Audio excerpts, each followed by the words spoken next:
This is Joe News here on Multi TV, also on DSTV and Go TV. Just gone by was the vetting of a Minister-Designate for Monitoring and Evaluation, Dr. Otiko Afisa, and we know that today two other Ministers-Designate will also appear before Parliament's Appointments Committee. That's Ministers-Designate for Gender and Children, Madam Otiko Afisa Djaba, and Mr. Danbotre, Minister-Designate for Regional Reorganization. So, as I mentioned, just gone by is that vetting the vetting of Minister-Designate for Monitoring and Evaluation, Dr. Otiko Afisa, and he was responding to various questions bordering on exactly what his role will be. And he told the committee, in summary, that his job is to police his colleagues, and would bring you the vetting of the other two ministers designate shortly here on your Joy News channel. We'll touch base with my colleague Elton Brobe, who is in Parliament, to pick some reactions from Dr. Otiko Afisa, who was just vetted, and also from some of the members of the committee. Now, before his vetting, Chairman of Parliament's Appointments Committee, Jose Wusu, mentioned that he was in pain sitting on his seat, and that has to do with that particular bribery allegation against him and some members of the committee. And he also mentioned that initially he had wanted to suspend the vetting process, but when he spoke about it with the majority leader in Parliament, they realized that that will stall the process and deny President Akufo-Addo the time he needs to work with these people that he's appointed. And he also mentioned that another option was to, sorry, I beg your pardon, was to actually reconstitute the Appointments Committee team, but realized that that was not constitutionally possible. Minority Leader in Parliament, Haruna Idrisu, also mentioned that he supports the call for the House to investigate the veracity of those allegations. We can actually take a listen to Chairman of the Appointments Committee, Jose Wusu. The whole of yesterday, I've been in discussion with the leadership of the House, considering whether, in view of the very ominous allegations of corruption, bribery against this committee, and in particular, me as chairman, whether we should come and sit here and continue with this work. Two considerations were made. First, I was suggesting that we suspend the vetting process until investigations into this allegation are brought to a close. After consultation, the leadership and I, and in particular the majority leader and I, came to a conclusion that any such decision would stall government business, as the president needs his ministers to work with him. Then I further suggested that if possible, this whole committee be reconstituted in order that the confidence the Ghanaian public have in Parliament may not be shaken. We together scanned through the Constitution and in particular standing orders, and after a careful review, we realized that it was not practicable under our rules. It is therefore with a lot of pain that I've come to sit here at this table again, presiding over this meeting. I know that in our country, people are very cynical, and probably rightly so, looking at where some of these allegations are coming from. I understand why people may not trust us here again. But as much as possible, I hope that tomorrow, when Parliament resumes, the leadership and the Speaker will take the appropriate steps to deal with this matter so that Ghanaians will see the bottom of the matter. I wish to add that decision-making of this committee has never been deferred. On any day, as soon as we finish proceedings, when we cleared the gallery, members sit here and take a decision whether a member will be recommended for approval by consensus or by majority. This has never changed. I've been on this committee since 2009, and that has always been the case. So if anybody wants to bribe us, then I suggest that he pays the bribe before we start, because there's no room after we have started proceedings for you to influence our decision. But these are matters that are, I'm sure, rightly and firmly in the hands of the leadership of Parliament, and I believe strongly that the appropriate investigations will be done such that members of this committee, our integrity will be restored.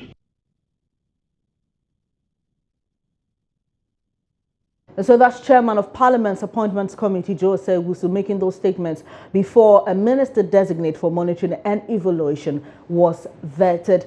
We now hear that Minister-Designate for Gender and Children, Madam Otiko Afisa Djaba, is actually before the committee now for vetting process to begin.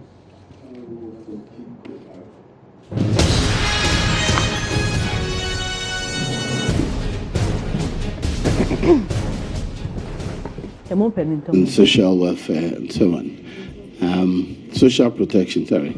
I have received questions from some gender activists. I've sent for it. So at the end of it all, I'll ask those questions on behalf of those groups. So, but you start by telling us a little about yourself before we ask you questions on your CV, and then we go into the main questions relating to the ministry you're assigned to.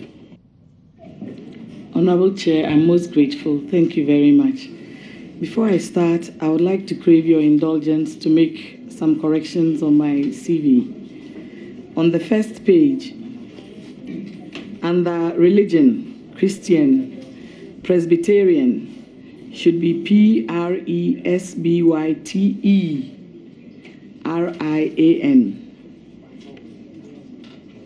And then on page 2, entrepreneur. After the N, it should be E. E-U-R. Where is entrepreneur? Okay. Under employment history. Well, okay.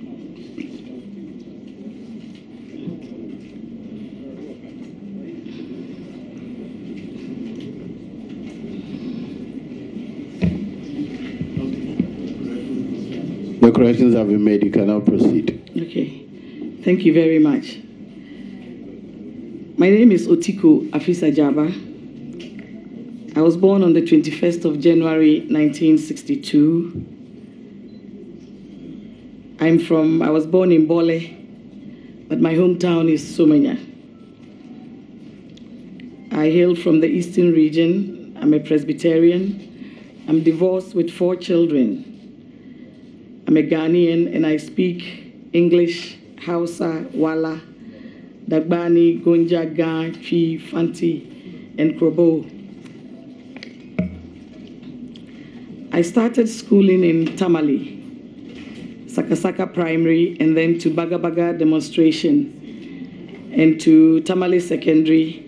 And then during the coup, I had to go and live with my dad. So I did my 6th form in the UK and went to Secretariat College and the Institute of Marketing, as well as Grimsby College, to study information systems. Whilst there, to supplement my income, I worked as a waitress and a part-time secretary, as well as a telesales clerk.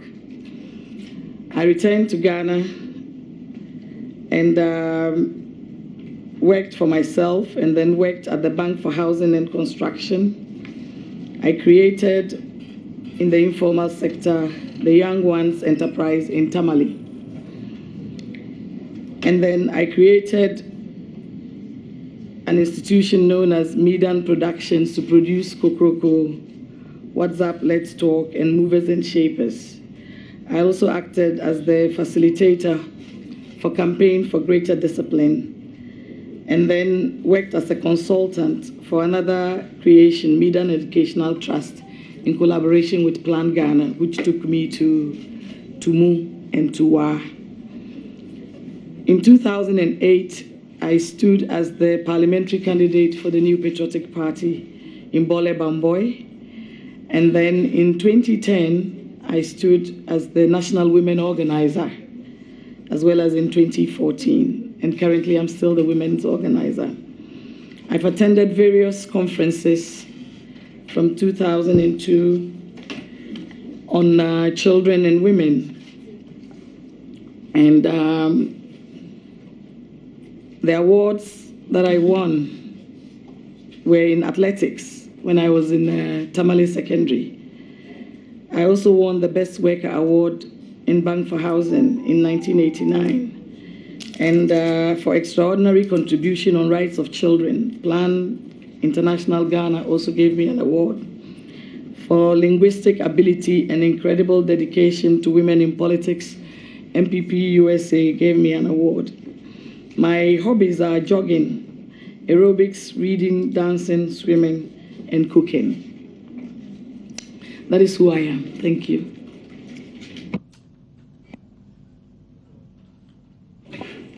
Before we proceed, the young ones, is that the spelling of the ones? Is there a term of art or your own creation? It was my own creation.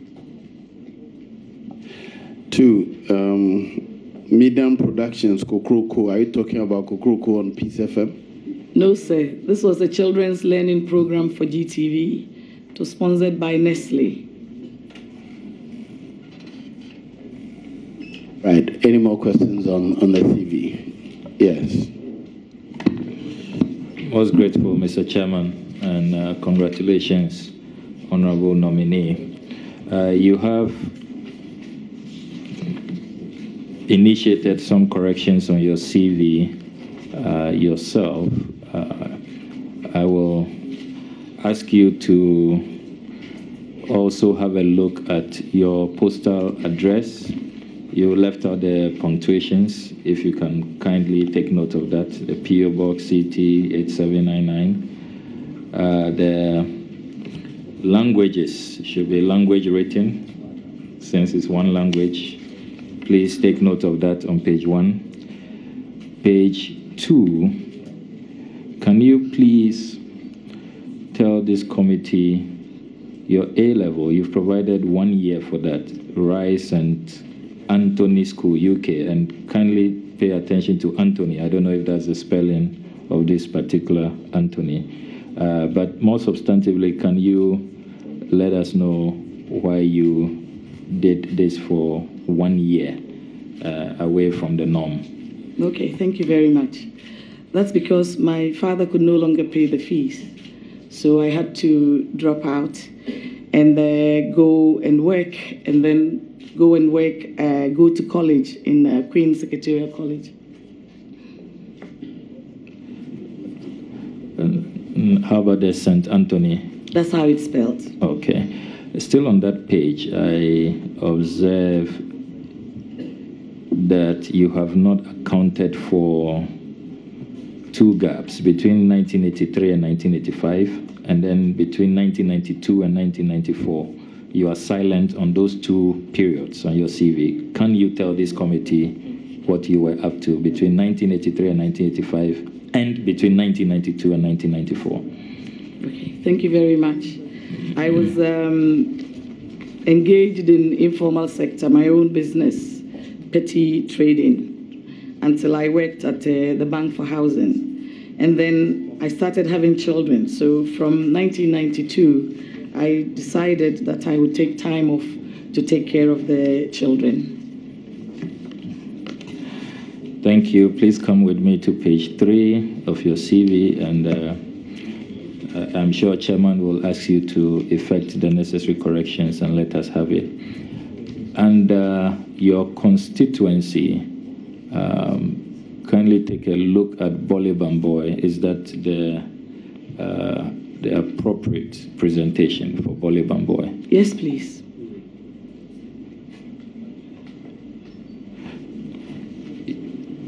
You have a stroke there, Bali stroke, Bamboy. Yes. Is that how? It's a joint constituency. I know it's supposed to be a hyphen, but that's okay. The MPP National Women's Organizer position, you have here initiatives, Kayayei Project, Girls for Nanado, Leadership Initiative, Widows Club. It's not very clear. It's not clear. Can you kindly clarify this? Let us know exactly what you are trying to communicate. Thank you very much. As the National Women Organizer, I initiated these projects. They are not the norm in our party, but because of my affiliation with the North and with children, I initiated the Kayayei project and also a mentoring program for the girls for Nanado. It's a leadership program. The vulnerable are also widows, so I initiated a widows club and disabled club, and the group of women who are in professions, I called them the influential women, as well as the market women's clubs. That is what it's about. Still on that page, your conferences and capacity building programs, you have not given us the specific dates. You only have the years. The template we provided, we normally will require that you give us the specific date, as in, is it 5th to 10th July 2002? But if you provide just the year, it can give the impression that the whole of 2002, you were at the UN Special Session on Children in New York. The whole of 2003, you were in Chicago. It doesn't really aid us with our work. Are you able to provide us with the specific dates and durations for all of these conferences and capacity building programs? I'm very sorry about that. I will provide them, please.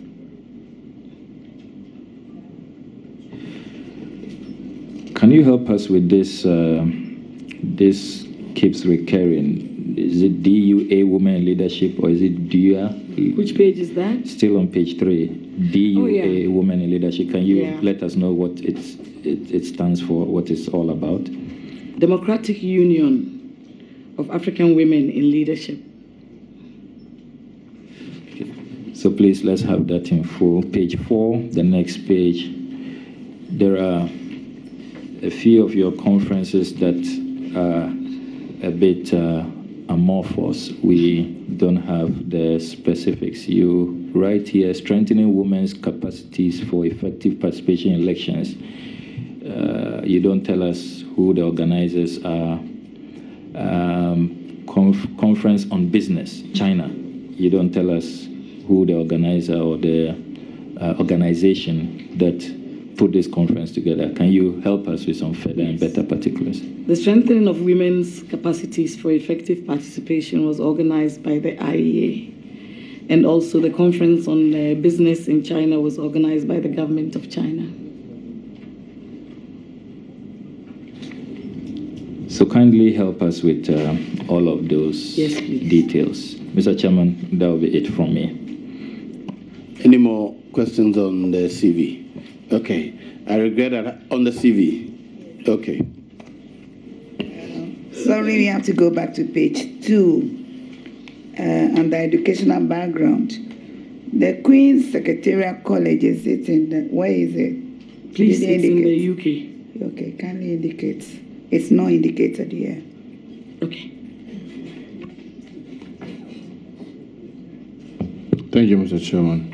Mr. Chairman, on page 2, you say that between 1986 to 1992, she was an entrepreneur. But then Banks for Housing and Construction, Tamale, is also 85 to 92. So was it that whilst you were at the bank, you were also doing trading? Yes, sir, Mr. Chairman. And was that permissible by the Bank for Housing? Yes, please. Or you were doing it off the working hours? Okay. Mr. Chairman, what was she doing between 1992 and I think that one was saying it is. Yeah, between 1992 and 1998. I don't know whether that question was asked. You asked that. The national facilitator at the office of the vice president. Whilst you were at the office of the vice president, you were also an executive director. Is that correct? Yes, please. And since 2010, you've just been woman organizer. Yes, please. So how were you putting the body and soul together? Mr. Chairman, it's party work, and the party gives us stipends, as well as I was married to a gynecologist, and he took care of the education, the fees of the children. I also noticed that you spent quite some time in UK. Is that correct? Yes, Mr. Chairman. Were you a citizen? No, please. So I always renewed my visa. So throughout the period, you were on visa? Yes, please. And you had working permit? Yes, please. Okay, thank you, Mr. Chair.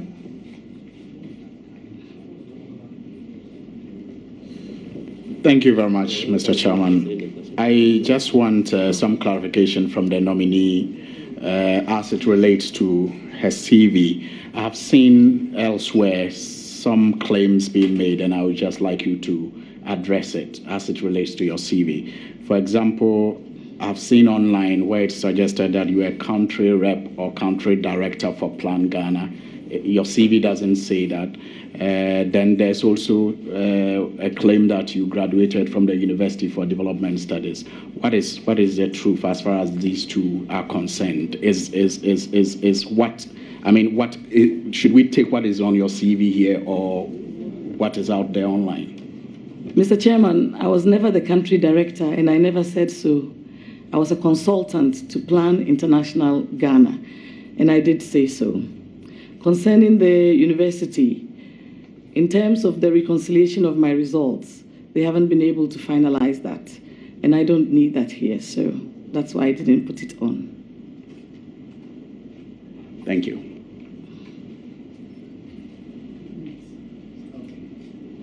We may proceed to ask questions related. Do you want to ask a question on the CV? Sorry?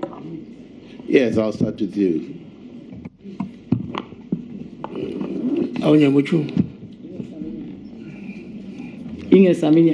I'm saying congratulations in our language. In Dangwe. I said Dangwe. I said congrats. Thank you very much, Honorable Chairman. Madam Otiko Afisa Djaba. Yes, Mr. Chairman. You are a national women's organizer. Yes, Mr. Chairman. You've been at the forefront of championing the welfare, the cause of women, advocacy, and all that. And on your CV, you've indicated Kayayei, girls, and all that. But this particular question, I want to focus on Kayayei, which has been a very huge social menace in this country. Can you share with us, now you are moving from campaign into government, where you're going to lead the whole ministry. What are you going to do differently than your predecessor to champion and to make sure that these are Kayayei that we see struggling on the streets? You see them carrying their babies at their back, sleeping anyhow on the streets. It's very worrisome. Can you share with this committee how you're going to help the president and his government to deal with this problem of Kayayei? That's my first question. Thank you very much, Mr. Chairman. The Ministry of Gender has a social protection policy, and it looks at the very vulnerable in our society. And as somebody who has worked with very deprived children and youth, I initiated that project to be able to capture them and include them in all the activities that we have been embarking on. And so this is an opportunity for me to take it to a national level, because as a women organizer, I could only do it in small bits. There are, Mr. Chairman, over 50,000 Kayayei, and it's not only the girls. We have the young boys as well who push the trucks. There is no regulation currently. However, I've been made to understand that even the domestic helps and people who carry things across the country in places like Techima, in places like Ashanti region, Kumasi, they all fall under the Kayayei phenomena.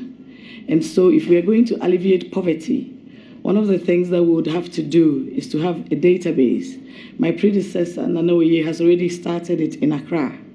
And we would want to take it nationwide and ensure that every head porter, and this is the Ministry of Gender, so it's not just about girls, it's about families. We'll capture all of them and ensure that they are included in how we alleviate poverty and provide skills training so that they can be part and parcel of national development. Mr. Chairman, child labor is very prevalent, particularly around the fishing communities. You'll be hearing that some parents go and give their children up. You see these children on these water river doing fishing without going to school and all that. It is a huge challenge in this country, and I really want you to share with this committee the problem of child labor and child trafficking. How, because it falls directly under your ministry, how are you going to liaise with the Ministry of Justice and Attorney General to deal some of these things that will be coming on your table? Thank you, Mr. Chairman. Thank you, Mr. Chairman. Ghana has signed the treaty, the Children's Act 560, and we have amended it as well. The issue of child labor has to do with poverty, and that is why the ministry, under the Social Protection Act, is able to capture children in very deprived areas and provide them with 1 meal a day, a hot meal. It is something that we are going to look at in these fishing areas, and it's not only the fishing areas as well as the farming areas, because in rural Ghana and where galamsey is prevalent. Yes, and where galamsey is prevalent, they use the children as labor, and sometimes the children are breadwinners. The children are susceptible to accidents. In Senya Breku, where they use the little children to pick out the fishing net from the motor, I did a documentary where some of the fingers of the children were cut off. And sometimes the children will even drown in the sea. And all the parents got was a pittance of 5,000 at the time. So this is an area that if we are to include everybody, we'd have to ensure that the regulations and the advocacy for parents to understand that no child should be left out of education. Because of the poverty, a lot of parents are able to sacrifice their children like that. But I believe that when we raise awareness and educate them, they would come to an understanding that it is the child who would eventually clean the tears of the parent. So in all those communities where child labor is prevalent, we're going to work very hard to ensure that we reduce it and eradicate it, to ensure that every Ghanaian child is able to attend school. Chairman, my last question. LEAP, Lively Empowerment Against Poverty. I've asked this question before, and let me see how you're going to help us. We'll be in Parliament, then we'll get names of recipients of LEAP monies in our constituencies. Unfortunately, the methodology of selection, we don't even know how it is done. I'll be here and I'll get a list from Tema East. Whether they move around, whatever, I don't even know. And the answers they provide, I'm not convinced enough. Can you share with us, when you are recommended by this committee and subsequently approved at the plenary, if you are going to share with members of Parliament your methodology of selection of people who benefit directly from these LEAP monies, so that we'll all be in tandem with the work you're going to do in your ministry. Thank you. Mr. Chairman, thank you very much. The LEAP is to alleviate poverty, and it's a cash transfer program to ensure that vulnerable people, destitutes, children, orphans, persons with disability, and so on, are provided for to reduce their poverty. And so there is a proxy means that they have a questionnaire, and they go around in these areas. It started out in the Upper East, and they want to go on to the Upper West, and then expand it to cover the whole nation. But it's going to be a gradual process. And so for now, they've been able to capture about 314,000 beneficiaries, and they are paid fortnightly. They've been able to organize an electronic means of payment using the e-switch, and they've been able to save as much as about 25 million by using the e-switch to pay. And this is a flagship of the ministry in terms of meeting the Millennium Development Goals as well as the Sustainable Development Goals to eradicate poverty. And indeed, Ghana ranks about 18 out of 66 countries in terms of having poverty. So the LEAP is working to ensure that we're able to reduce poverty and include others. The other thing about LEAP is that we want to win them off, so skills training is also provided for the beneficiaries. I believe that your constituency will also be attended to because there's a window for expansion in the area of LEAP. I'm asking the nominees her involvement with MPs. You're done, please.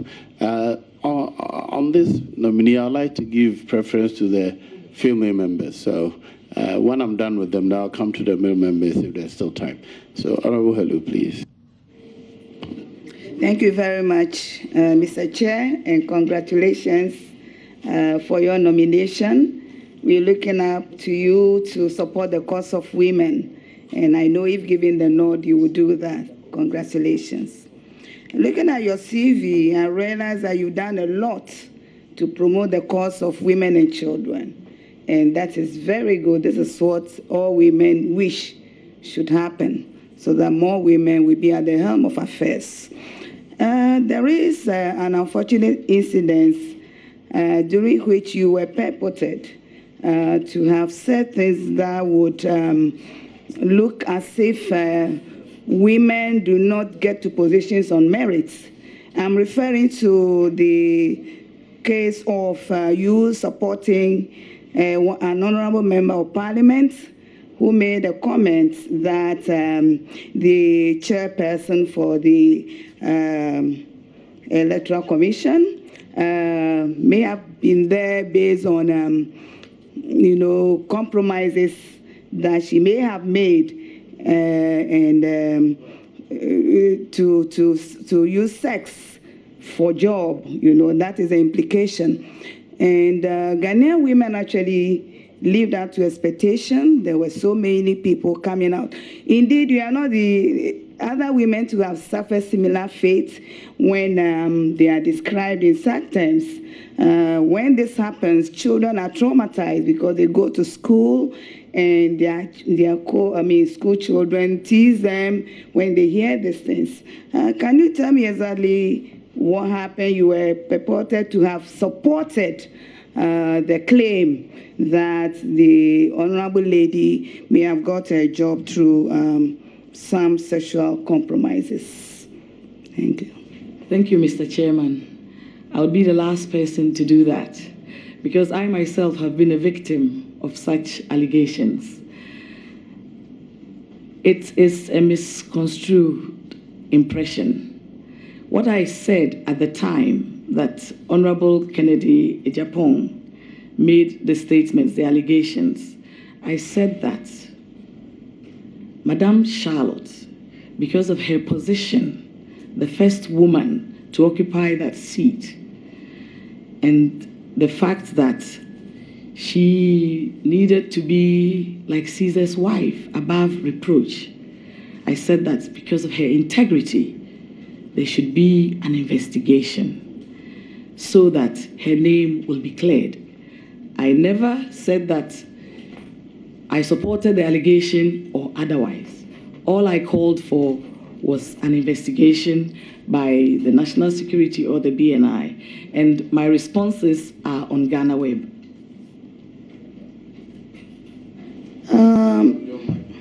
Yeah. Well, I would have expected that if you had this explanation, you may have made it public so that we understand what you really meant, because as it stands now and as it stands in the media circles, you were seen as being in support of what Honorable Kayayei Agyapong said. As Kwame Nkrumah said, Ake does not build a nation. My answers were very public, and they are on the internet.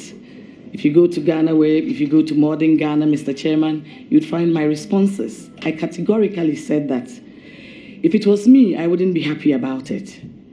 And so there should be an investigation.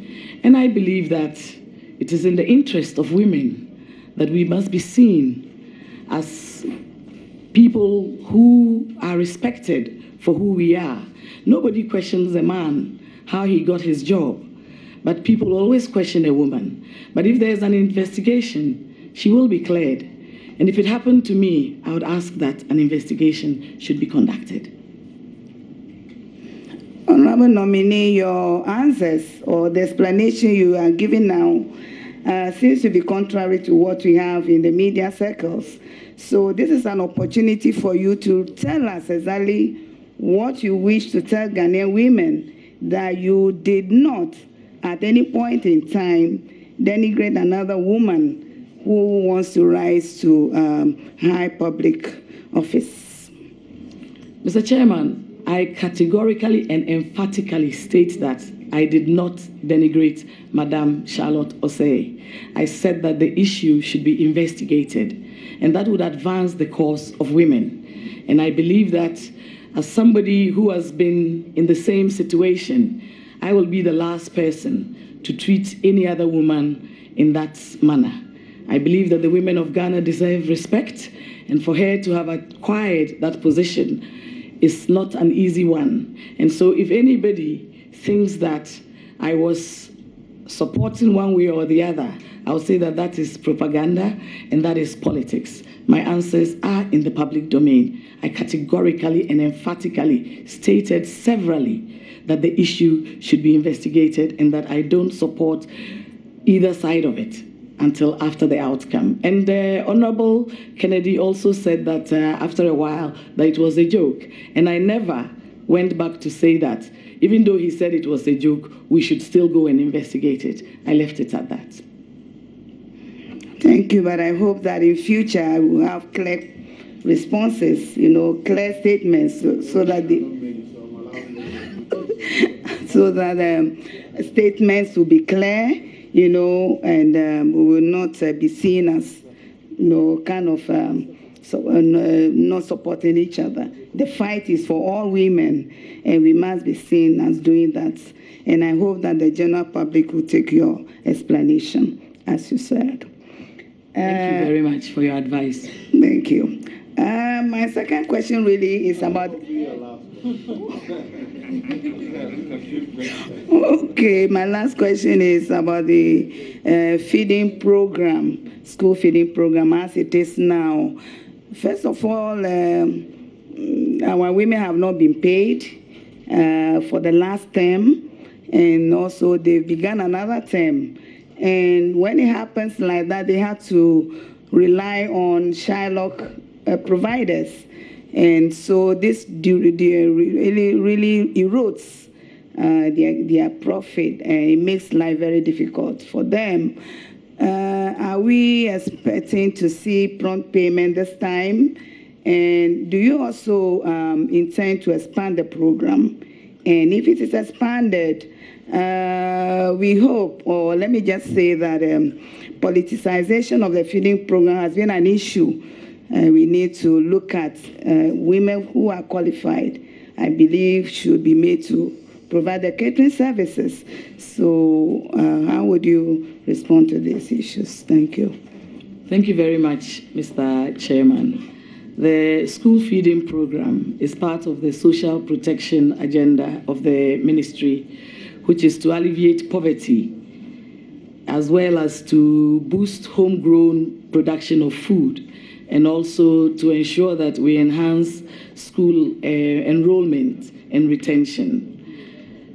Currently, we are late with the payments because the monies have to come from the Ministry of Finance to the district assemblies. And the amounts that are owed is that we have 30 school days of the 2015-2016 academic year. And then we have 60 days and then 30 days of the 2016-2017. So that makes it 19 days. And so a check has been written. Unfortunately, there was a problem with the writing of it from the ministry. Instead of writing the fourth quarter, they wrote third quarter, and these are bureaucratic issues. So it has been corrected, and the caterers will be paid as soon as possible for the various assemblies to disburse the amount. It also provides employment for women and ensures that there's one hot nutritional meal for children. So it is in the interest of our women to provide jobs for them, and in the interest of our children, because they are the future leaders. A hungry child cannot learn properly. So these are things or areas that the ministry is looking at to make them more effective. In the area of politicization, the former minister, with consultations, started advertising the program in the newspapers, Mr. Chairman, so that any caterer who is interested is able to apply and through the district assembly. The school feeding currently handles about 1.6 million children, and we intend to expand by the end of this year, having about 1.3 to 1.4 to bring the total to 3 million. So it is a Herculean task, and we hope that if we can decouple it from the Assembly's funds so that it doesn't go to the common fund, with the LEAP, the Ministry of Finance has been able to decouple it. It's because the payments, Mr. Chairman, are linked to the common fund. And the other issue is that with the LEAP, Government of Ghana provides a certain amount, 50%, and then the DFID also provides the rest. So we are hoping that we'll go into negotiations with DFID and see if they will continue to support and reduce the amount that comes in from government. And if we're able to embark on the e-switch as well as a biometric for the children to swipe in, it will enable us to mechanize the system and reduce some of the gaps in the process. And I believe that we can make it more efficient and expand the coverage. Esla.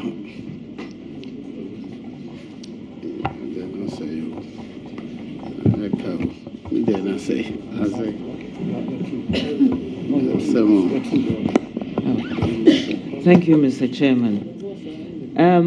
Congratulations on your nomination, and we hope you will do us proud if approved by the committee.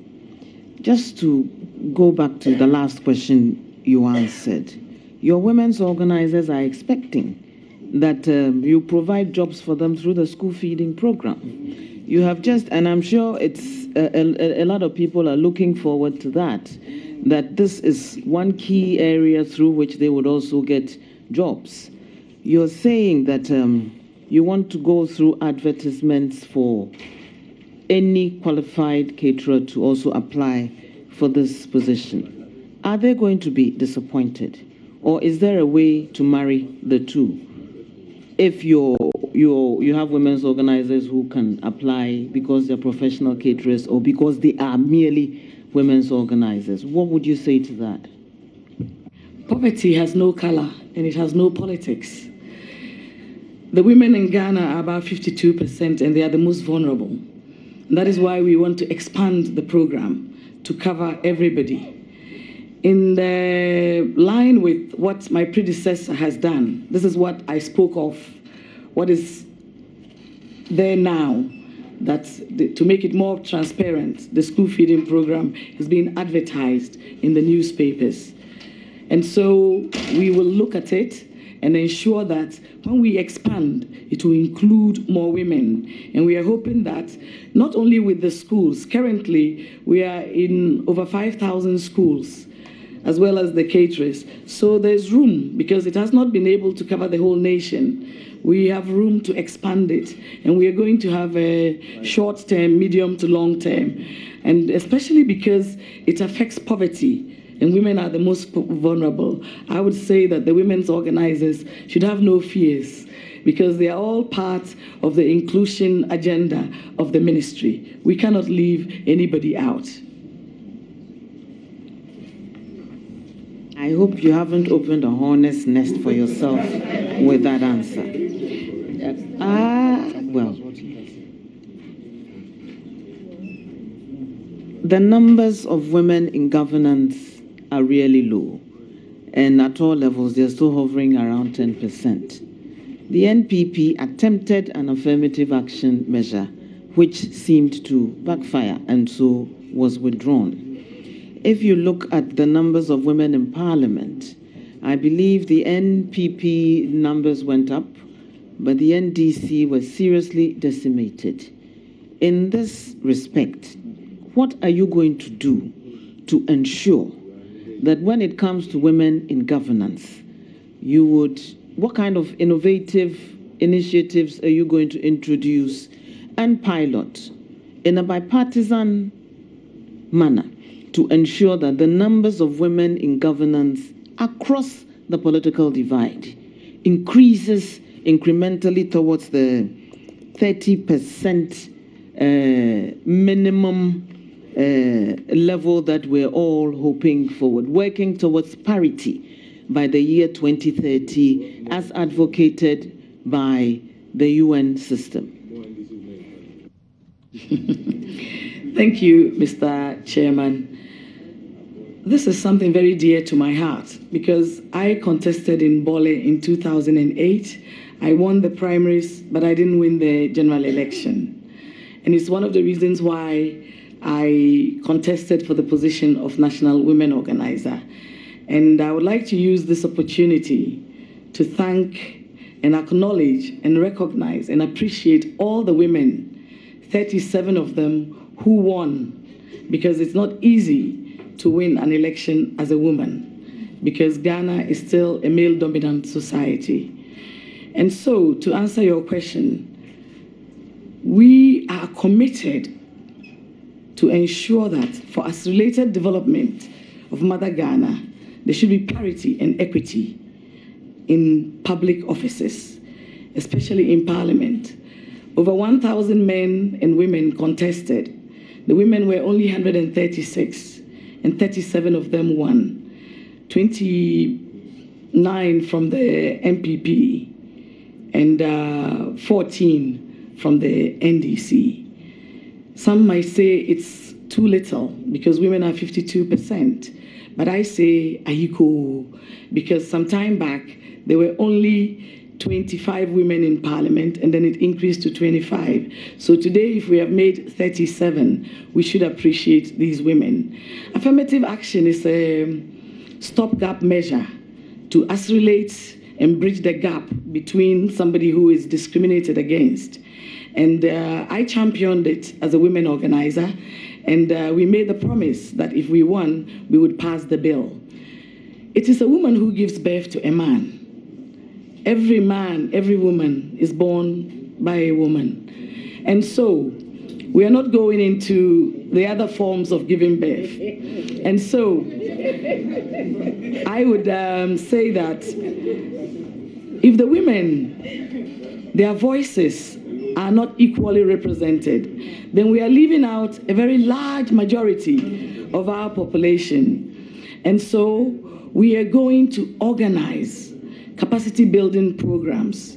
We are going to organize advocacy and have ambassadors. Chairman, I'm compelled to interject. Otiko Djaba. Otiko Djaba. Yes, Mr. Chairman. Do the women just drink water to give men to give birth to the men? But on a more serious note, Chairman, can you spell out your affirmative action measures? What will you do, when, and how to improve affirmative action? Thank you. Thank you very much.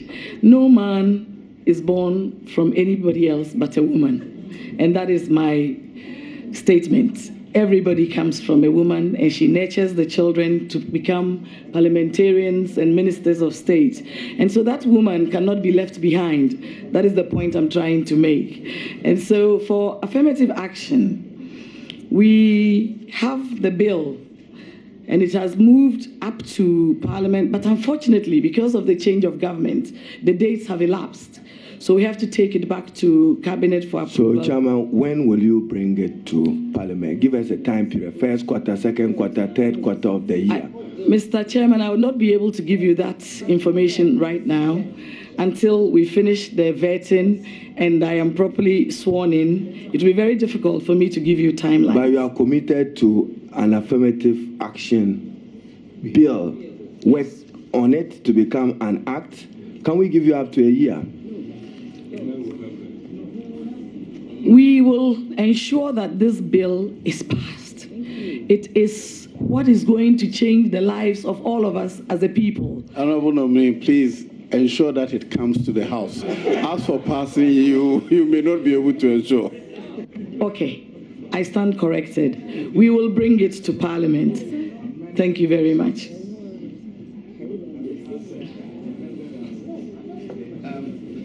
Yes, please continue. Thank you, Mr. Chairman. Hostels for Kayayei. It's a commitment in the MPP manifesto. We all know what has given rise to the situation, but how soon can we see this being actualized so that they would be given better living conditions, even though nobody wants to encourage permanence in the situation in which they find themselves? The Kayayei situation is very deplorable, and they get raped, they get abused, and so we would need to hasten our work. However, we have to design and develop a plan of action that captures all of them. And so as soon as we finalize the swearing in, if this august House will approve of that, then we will get to work to have the database so that we know the numbers, and then we can start working on accommodation as well as skills training for them.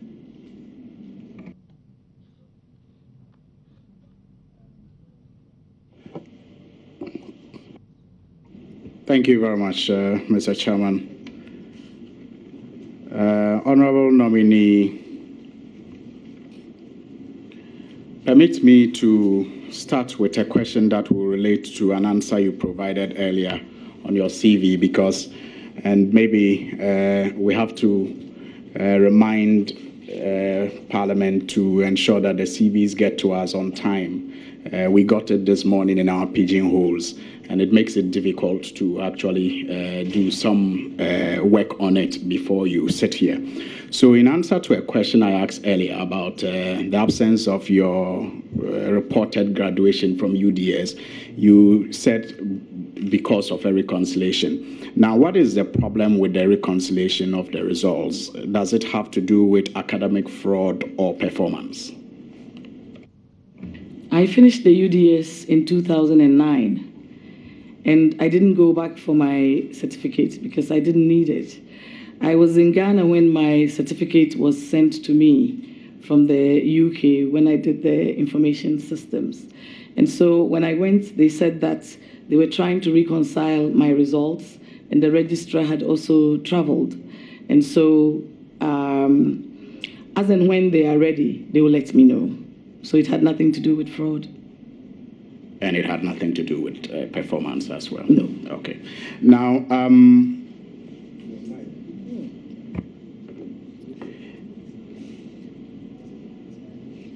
over the past years, it is known to everybody that you have been very active in partisan politics, actively campaigning alongside Nana Akufo-Addo, now the president of the Republic.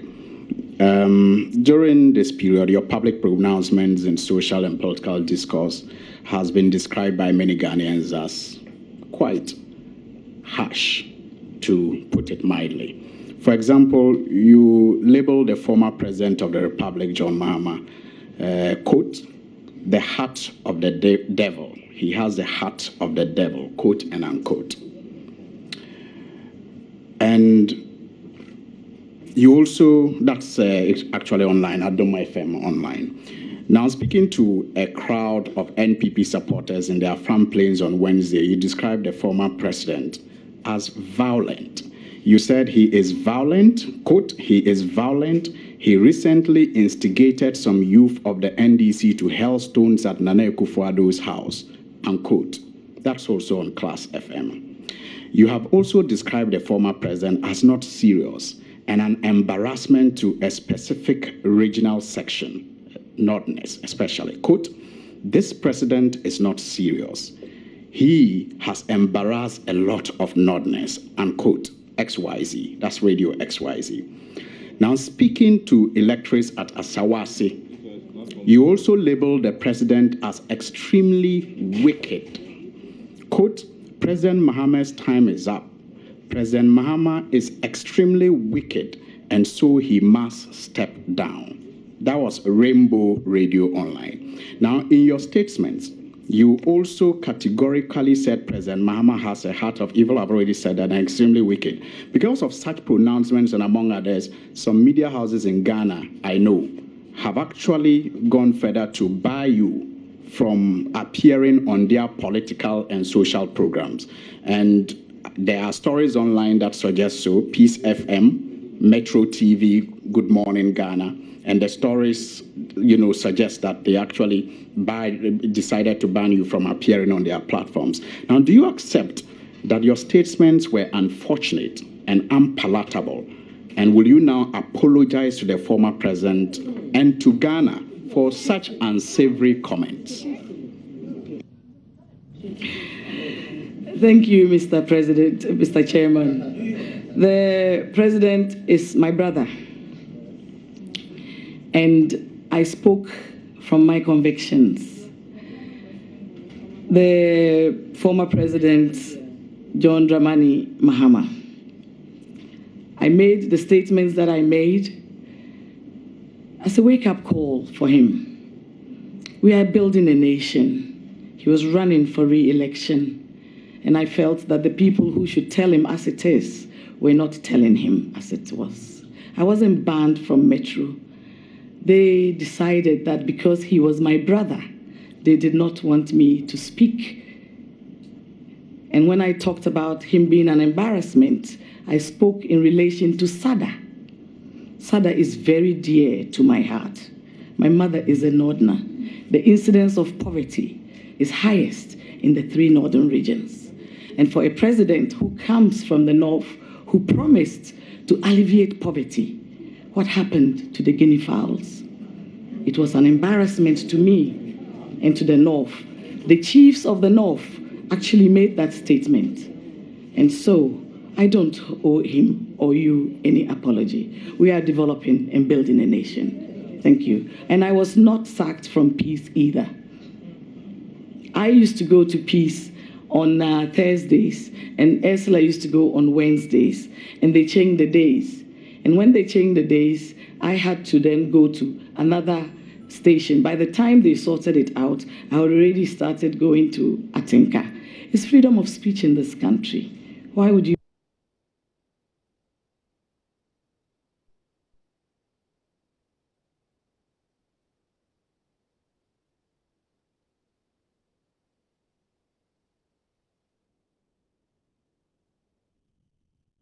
of unsavory comment. Now you are commenting on SADA. You are free to comment on SADA.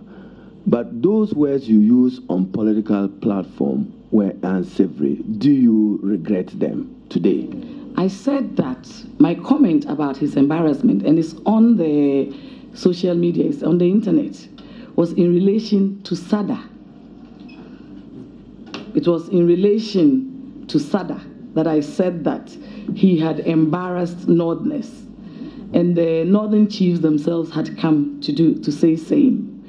When I talk about his wickedness, the people of Ghana were asking for reductions. They were asking for Dumsor to be solved. People were losing jobs and so forth. I didn't say that Chairman, he held tomorrow, anybody. if people lose jobs, tomorrow if there is Dumsor, would you use the same words on President Nana Akufo-Addo? No. Chairman, that's rather speculative. If you it's not. She said that should we see those malairs, would you come with those unfriendly words? I didn't say that. I said that what I said was within the context of that period. Chairman, I've seen the deputy struggling. I just heard you say you teach the women numeracy and literacy. Are you intending to take them back to school? No. We have non-formal ways of educating them, because when I was in Tumu, a lot of the women had men as secretaries, and the men were literate and the women were not. So sometimes they would run off with their monies and they wouldn't even know how much they had saved. So you can educate people in their dialects on how to be careful of their funds and how to access them. Chairman, just another follow-up. In your answer to the honorable member's question, you indicated that 50% of Maslow. What does that mean? 50%, you've gotten briefing. Tell us, if Maslow gets 100 million, I'll dedicate 50 million for women. Let the women know what will be your threshold. Our people in Tamale South, all they need is 1,000, 2,000 to start a business. What will you do to alleviate, including Bekwai, what will you do to alleviate the women through microcredit? We want specifics. I would ensure that each woman in this enterprise gets this. Thank you very much, Mr. Chairman. I cannot allude to that. It depends on what each woman would want to do. Each woman has a different enterprise, but the 50% will be dedicated to women only. So if a woman's enterprise requires 50,000, 100,000, you are guaranteeing that they will get it? There will be a criteria of ensuring that all these things are met. So give us your limits in terms of lower limits and possible narrow limits. Up to. Mr. Chairman, I would not be able to do that now.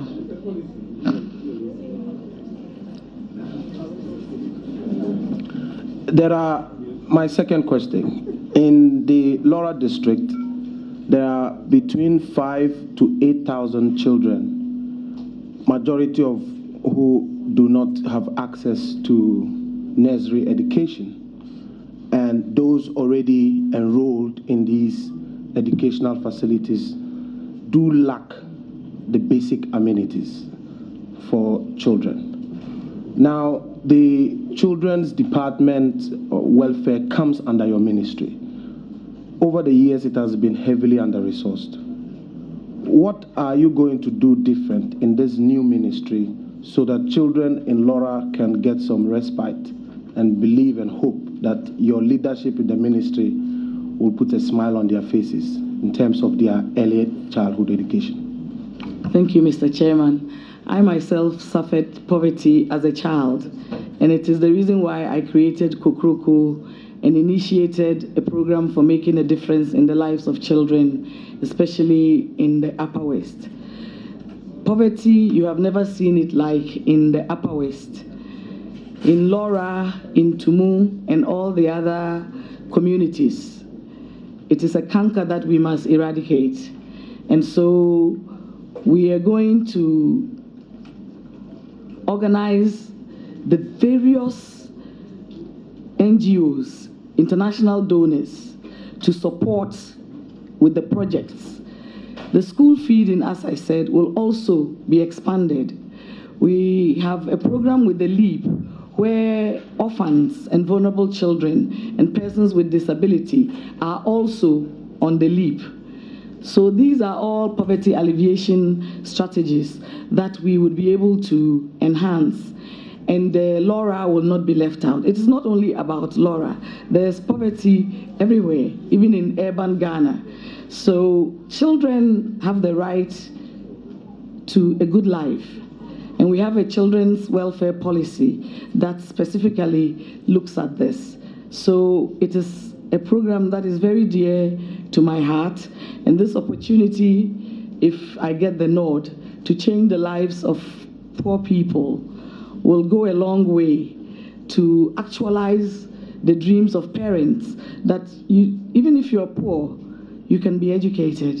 Even if you're poor, you can dream, and you can be whatever you want to be. And my last question has to do with persons with disability generally are being discriminated. But more particularly, I want to zero in on women with disability.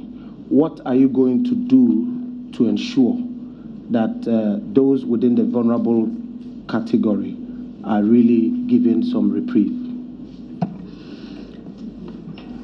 Persons living with disability have been disadvantaged and discriminated against. And that is why under the social protection policy of inclusion, we have brought the National Council on Disability, and they are under-resourced. And if you look around in most of the places, the facilities don't have access for the disabled.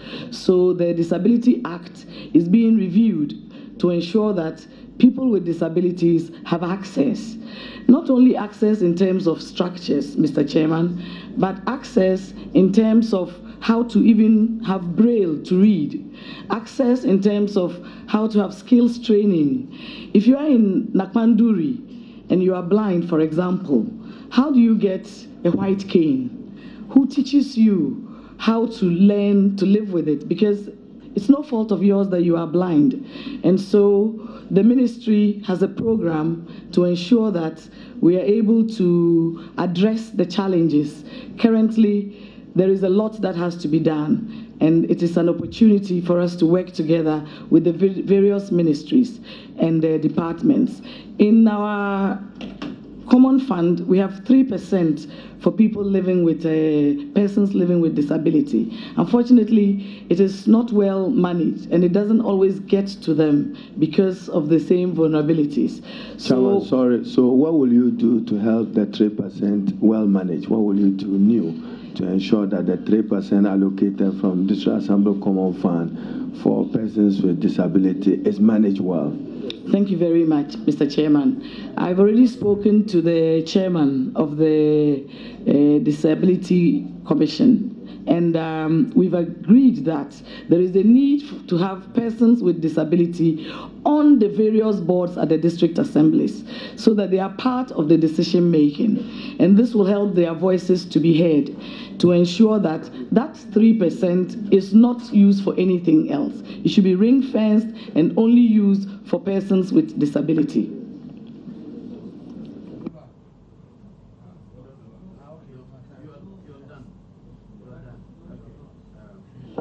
Yes. Most grateful, Mr. Chairman. Mr. Chairman, this matter of the electoral commissioner's appointment will not go away. It's a matter that the gender movement feels very strongly about. When the matter happened, women in leadership roundly condemned it, and they condemned it outrightly. I have here the transcripts from your July 19th, 2016 interview with City FM, and this is exactly what you said. We need to focus on why he said it, because he is not an ordinary person. He is a member of our legislature. He should not be condemned outright, but we should find out if there is any merit in what he said or not. For the sake of our country, for the sake of democracy, for the sake of peace and transparency in the election, there is no smoke without fire. And this honorable man will not come and make that statement with no reason, unquote, quote and unquote. You have repeated here this afternoon that you were calling for an investigation. That is the interpretation we should give to these statements, which clearly shows that you agreed with the Honorable Kennedy Djaba, that you believe that the Electoral Commissioner was appointed based on sexual favors that she gave or rendered to the president. That is the matter in question. It's a serious matter, a grave matter. I want to know from you, when you say you were calling for an investigation by who? By which organization? Which entity in this country investigates sex for jobs? I want to know which organization. I asked that the National Security, BNI, and any other bodies like Shiraj should do the investigation. I did not say that I agreed with Honorable Kennedy. What I said was that, yes, he's an honorable member of this House. Are you not an honorable member of this House? All members of Parliament are honorable members. And so if he has made this serious allegation, then it purports that the nation should investigate it. We shouldn't just leave it like that. I am also a woman, and I have been described as such. And I did make that statement categorically, that if those statements were made against me, I would not be happy. And so the issue should be investigated so that the country will know that this is the position.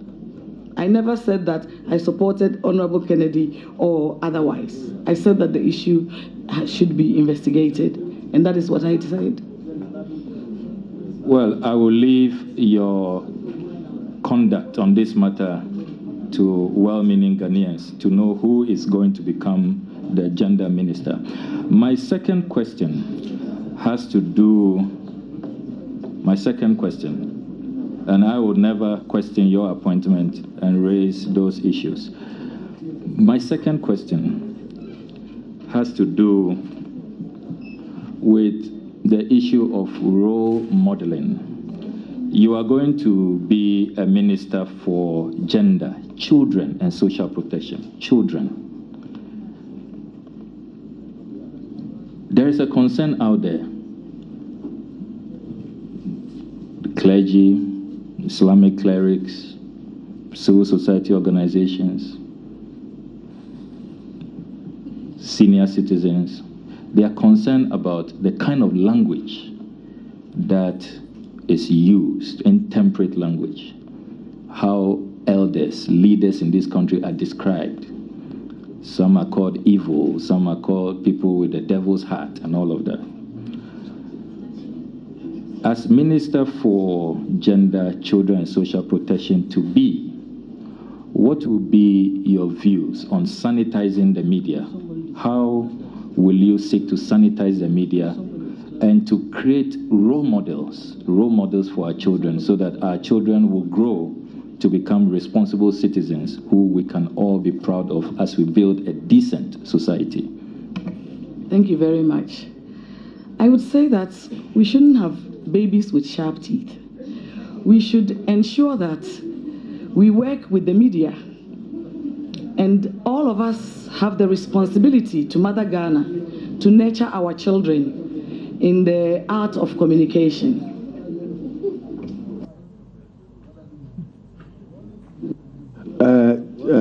Honorable Ablakwa, you are appearing before the Appointments Committee of Parliament, and you have a duty and a standard of duty to show utmost respect to the elected members of this Parliament. This your word, babies with sharp teeth, is offensive. No, It's offensive. Will you withdraw that and proceed further with your other comments? Please, who have I offended? Okay, it's noted. All right. Who did you describe as baby with sharp teeth? I didn't describe anybody. I just said that we should expunge that from our body politic. Yes, we should stop all that. His question was about communication and being a role model, Mr. Chairman. I know, we all know that in this country, certain epithets, descriptions have been made by certain people, which have become stuck to certain people. So if you didn't mind, choose another expression so that you will reach the same target. Okay. It's important that as we build a nation, we use language that is not insulting, language that is temperate, language that will help us unite and build a nation.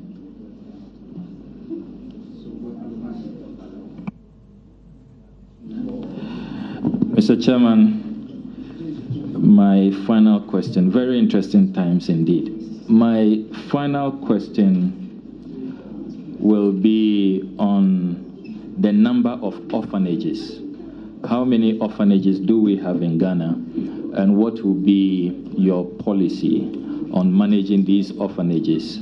What would be your advice to His Excellency President Nana Akufo-Addo in terms of managing these orphanages and taking very good care of the orphans in these orphanages?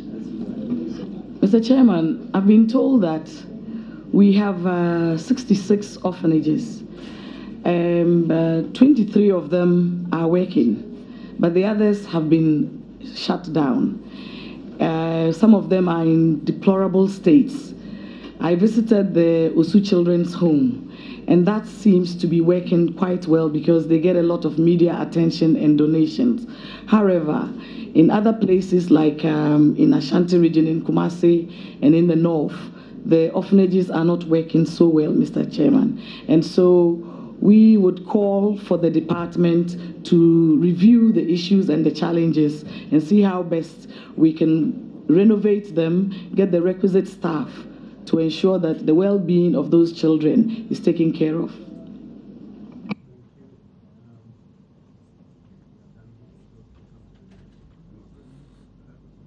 Leadership, please. You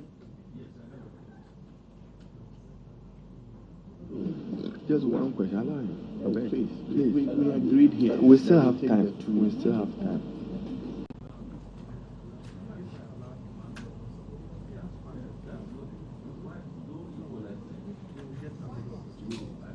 Leadership, please. No, Chairman, I think that we discuss it. You don't speak to the mic on that.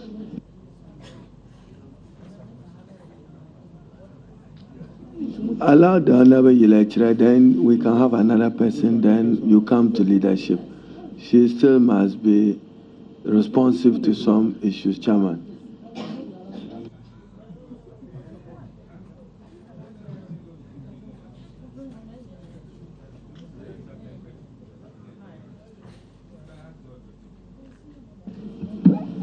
Thank you, Mr. Chairman. Mr. Chairman. Oh, please. Chairman. It's okay, Chairman. Thank you, Mr. Chairman. Mr. Chairman, Ghana has developed a national social protection policy. What challenges do you anticipate in its implementation, and how do you intend to address this? Mr. Chairman, Ghana is part of the global world, and having signed the protocols to ensure that sustainable development takes place in the area of social protection, the challenges are largely funding and human resource. The ministry's budget is, as you know, not the largest. And it will be important that we get development partners. They have been working very hard with the ministry and other NGOs and CSOs to support in this area. So issues of funding would have to plead that our budget, God willingly, if I'm given the nod, should be increased to be able to take care of the well-being and the social protection aspects of the ministry, as well as capacity building and staffing. Thank you.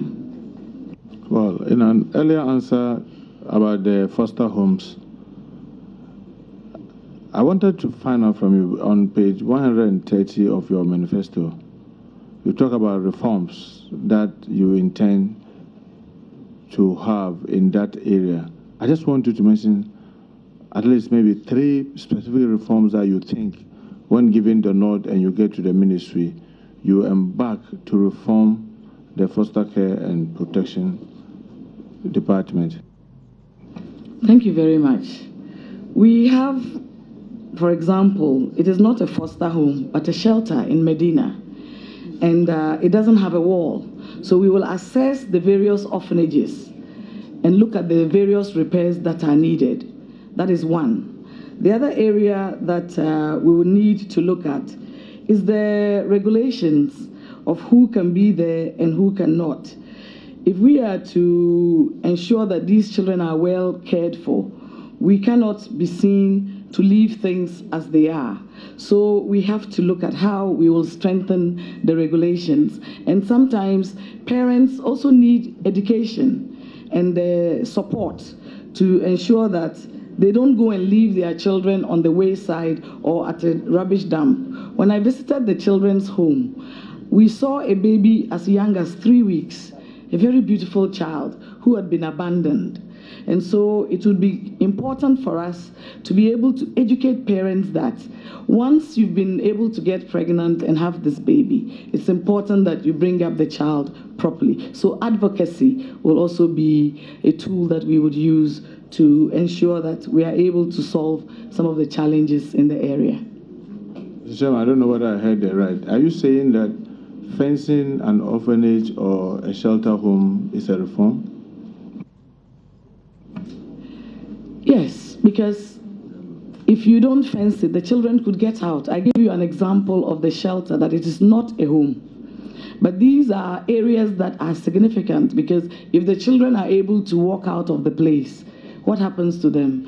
I use the Osu Children's Home as an example. When you go there, you see that it is walled, and you have the children and the carers all involved and in the same place. So it is to protect the children. Well, maybe, Chairman, let me add. I'm talking about reforms in policy. I'm talking about at least some 3 reforms in policy that you will implement as a minister that will enhance the protection of people under foster care. Yes, we have to secure the places. That's one. It is something that we need to do. It's not something that we can take lightly. We can develop a policy, because we have seen that in other areas where these things are not available, it makes the security of the place a problem. I also said to you that we'll look at the staffing to ensure that they are better prepared and strengthen their capacity to take care of the orphans in that area. They also are children who go to school. And we notice that even when they complete school, they still come back to the home. On prize giving day, it is the carers who have to go and stand in for their parents. Even when they die, it is the carers who have to go and do the burying. So it will be important for us to have a policy that would ensure that the well-being of these children are regulated up to the time that they die, because they have no families that would take responsibility for all the other things that other parents do for the children. Thank you, Mr. Chairman. Mr. Chairman, I just want to have your take on gender-responsive budgeting. What do you really understand by gender-responsive budgeting? Thank you, Mr. Chairman. The ministry has organized and streamlined the various sectors so that we have gender mainstreaming across the various departments. And so if we are looking at the budgeting, we need to get to all the various sectors to infuse gender into their budgets. When you say to infuse gender in their budgeting, what do you really mean? Issues that are related to gender must be budgeted for across the various departments. It's been designed to have an interministerial, intersectorial program working across the various sectors of governance. And in each of all those departments or agencies or ministries, we have issues of gender, whether they are men or women. And so budgeting should cater for all the needs across. That is what gender mainstreaming is about. Well, in the MPP manifesto for 2016, it is stated that you intend to scale up the monitoring and evaluation of the gender responsive budgeting. How do you intend to do that? Mr. Chairman, we would use advocacy to be able to connect with all the various groups. As you are aware, the women and children are at the bottom of the economic pyramid. And also, across the various sectors, most people don't even include gender. Now it is a new ministry from 2015. Initially, it was the National Council on Women and Development.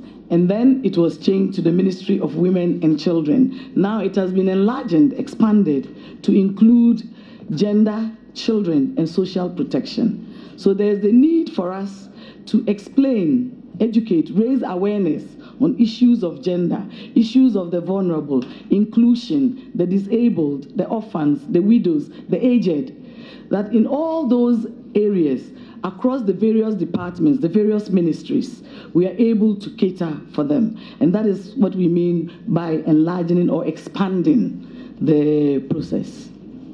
Mr. Chairman, in an earlier answer to question on the school feeding, you said you intend to look at expansion. I don't know whether you are aware, the current caterers have a contract with the ministry. And what do you intend to do with the contract?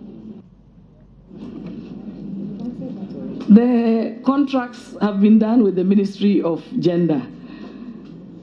What can I do about it? We will review them and then take a decision. I have not yet come in. I have seen the various contracts and we will review them, Mr. Chairman. I don't know whether in your briefing by the ministry, they've given you the time the current contract is expected to elapse.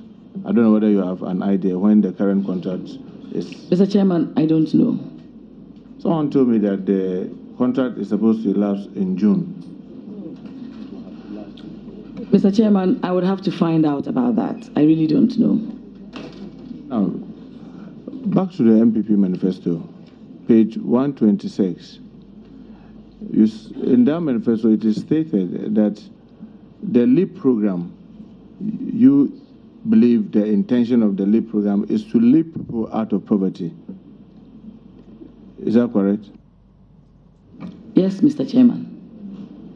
So how do you reconcile that with a statement in the same manifesto that says that consistent and regular monthly disbursement plan? Something that you intend to lead people out of it. Now you have a regular and consistent monthly disbursement. Are you not just maintaining the same status quo? If you don't have accurate data and the means to test these things, you'll not be able to leap. I don't understand what you just said. You're saying that we talked about leaping but we are also talking about having regular disbursements. And I'm saying to you that that is how it is. You have to have those regular disbursements because these people are very poor. They are destitute, and the payments are fortnightly to ensure that they're very, very poor, and they have a proxy means of measuring it. Without this money, it's not easy for them at all. And so when we are able to be consistent and regular, it will give them breathing space. And then we've also, from my notes, brought on skills training for the beneficiaries so that eventually they will be weaned off poverty and it can be expanded to also include other people. Are you aware that the beneficiaries are largely very old women? Please, the aged are part of it, but orphans are also beneficiaries. The vulnerable, persons with disability, they are all part of the LEAP. I'm just saying, are you aware whether it's largely very old people that are on it? I don't have the figures, but I know that we have the aged and we have vulnerable groups like widows, we have children, we have orphans on it, we have persons with disability on it. So how then do you leap an aged woman out of poverty? But that person has a right to a good life. The dignity of everybody is taken into consideration, Mr. Chairman. No, it doesn't matter the age. Referring to your answer earlier, where you said, yes, we need to be able to get them some other skill training so that we can lift them out of poverty. And I'm just referring to that answer, if I heard you right. How do you do this? How do you give skill training to a very aged woman? It is about the household. You ensure that they benefit from it. A lot of the time in Ghana, when people are very old, they are abandoned. And it's not only about old people, it's not about just the aged. We even have young people, like orphans, on it. And anybody who is very vulnerable, destitute, is also considered. So it's not just about the aged.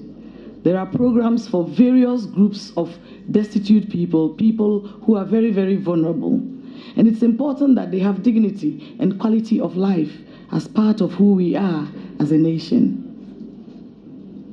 Mr. Chairman, in the same MPP manifesto, page 126, talking about means testing to target, identify, and enroll properly identified persons. Are you suggesting in any way that currently they don't really do any targeting, they just go to the street and anybody passing is just picked and put on? Mr. Chairman, I did say that there is a proxy means testing that is in place currently. When in the MPP manifesto you state this, what do you really mean? If you know it's existing and then you state it, that's what you do. So what do you really mean? Because there's no system that does not need improvement, Mr. Chairman. I don't know if you could look at the manifesto. It didn't talk about improvement. I'm looking at it. So look at page 126.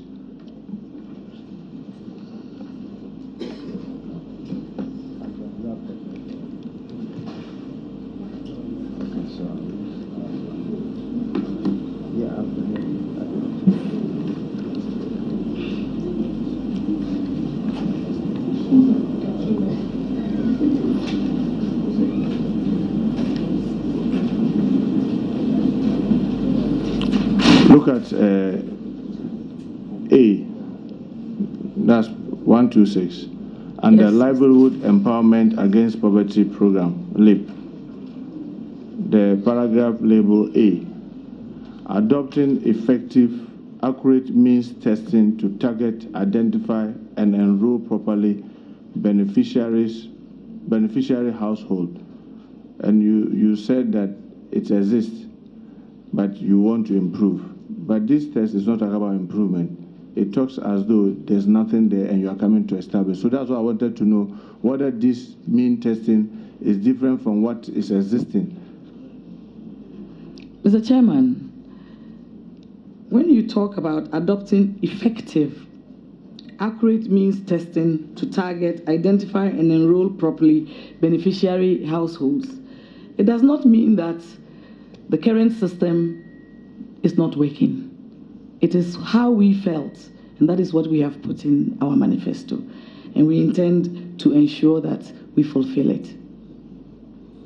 Thank you, Mr. Chairman. Honorable Deputy Chairman.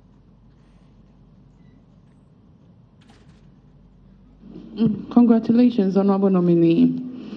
And just a point of information, when you spoke earlier about the school feeding program, about it being advertised by your predecessor, I think it's a requirement under the Public Procurement Act. It comes under services.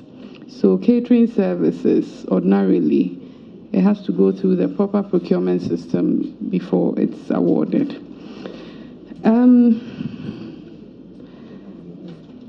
One question for you. His Excellency Nana Addo Dankwa Akufo-Addo has stated that the NPP government would allocate 30% of government procurements to companies that are owned by women.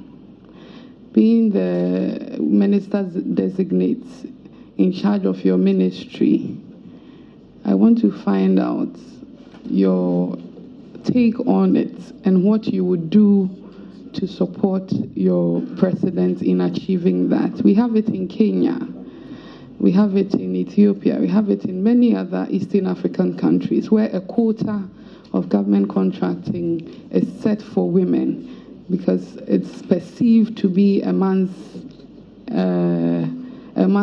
area.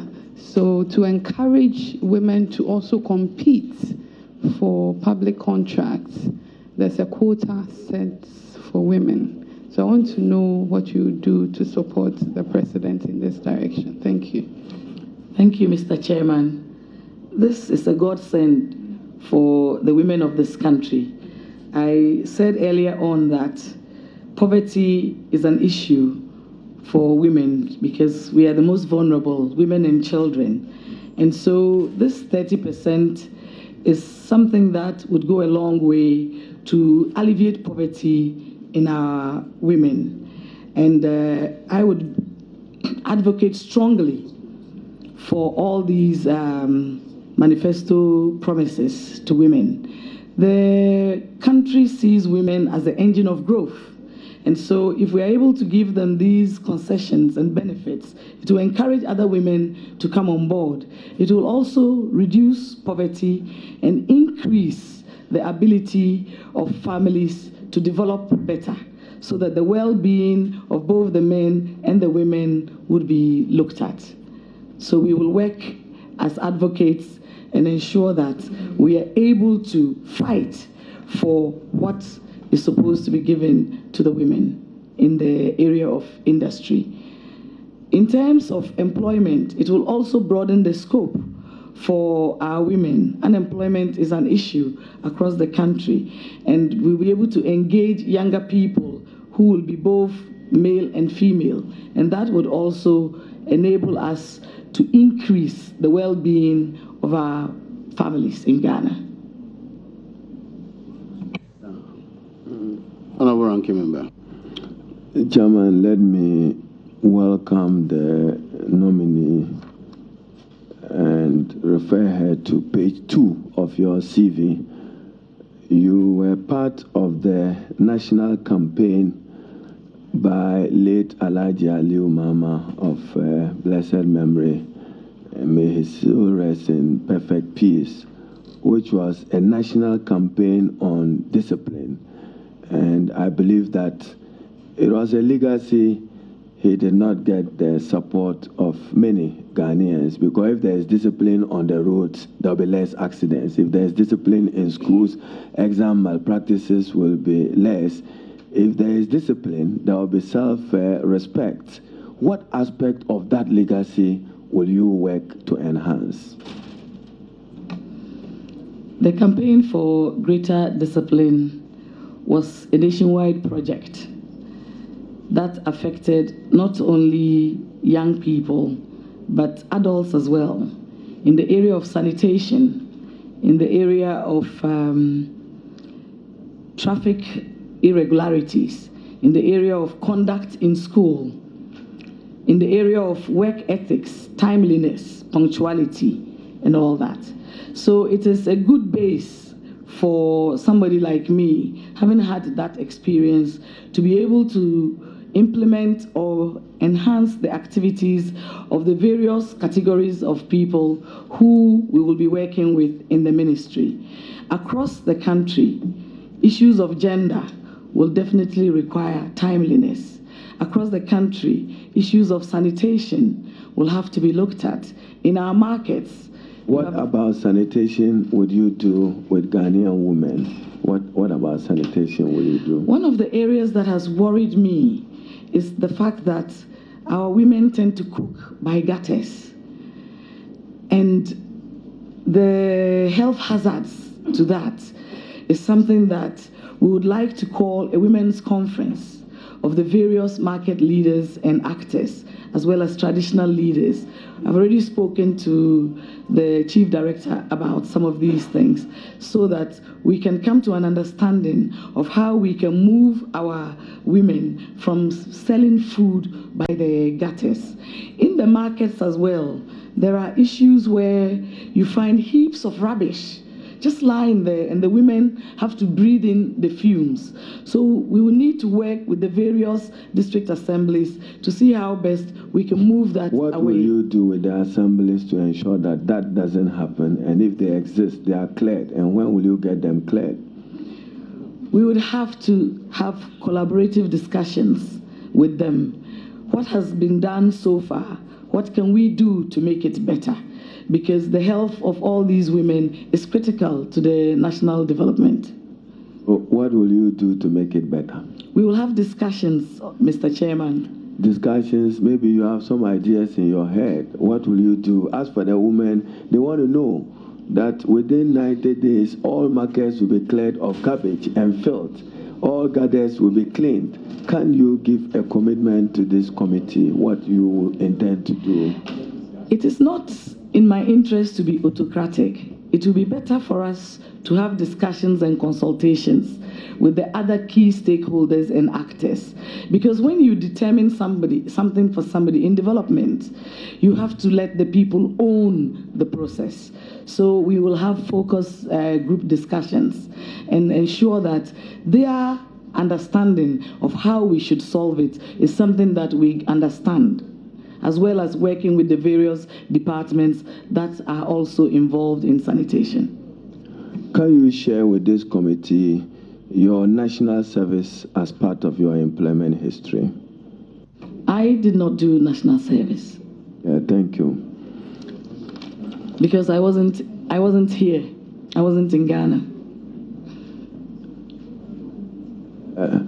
Chair, let me now take you to the major problems of the part of the country that you are so passionate about is the growing incidence of rural-urban migration, of the push and the pull factors.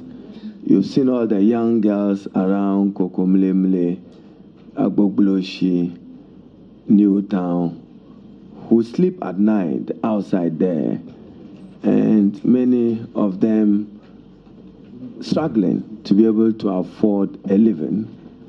What will you do to ameliorate the suffering of that category of the young girl? Mr. Chairman, I'm most grateful for this question. The young girls are the future mothers, and it's important that their well-being, their safety, their protection is included in the activities of the ministry. And so earlier on, I said that we will have a database, know who they are and where they are, and then organize for them to have their own acceptance that this is an issue. Following that, we need to separate those who are interested in developing other skills so that we can move them away from the Kayayei. They move from the north to the south because of economic reasons. And when they come here, they get abused. And so, with the one district, one factory, with the one village, one dam, as well as with the $1 million per each constituency, we would be able to develop the communities that these young people come from to enable them to go back. And those who will be staying here will have a skills training program, because from the notes we realized that some of the young people who had been trained, when they went back, because they were not able to get markets for whatever they trained for, maybe they were hairdressers or they learned how to sew or to make cake, they came back to the cities. So we need to arrest it. This is what I have said, that we will give them the opportunity to decide. And also, the one village, one dam will make their villages a better place for them to live in, as well as access to the funds that are available, the $1 million per constituency site. So you are guaranteeing that from this year till the next 4 years, we should be sure that every constituency will get $1 million, part of which will support your activities? It is imperative to the development of Mother Ghana that we win all these women away. Part of my goal is to not only reduce Kayayei, but to eradicate it. It will not happen in the next 4 years to eradicate it, but we have a short term, a medium term, and a long term plan. Eradicate or lower it? What do you intend to achieve? Eradicate, which will hold you to eradication of it? We have a plan, short term, medium term, and long term. If even in my lifetime we are not able to eradicate it, there will be plans, because no woman should be a human donkey. We must erase Kayayei from our country. During the campaign, today I see you wearing a very nice headgear. You had some unusual hairstyle. Are we assured that you are drifting into this? Mr. Chairman, my hairstyle describes the winning spirit I felt at the time. The youth of this country are over 65%, and as a national women organizer, it was imperative that I relate to them. I don't ask questions why men who are going bald remove all their hair. I like that.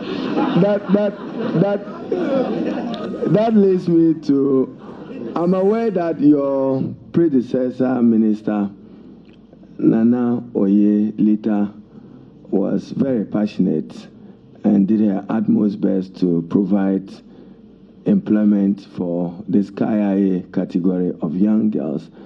I'm also aware that I was facilitating with the Youth Employment Agency the employment of 5,000 of the Kayayei under the textile and apparel industry, to which I know that they were only at the stage of procurement. I'm sure I see your Chief Director, Muhimsen, who worked with me very closely, so he must have given you a brief.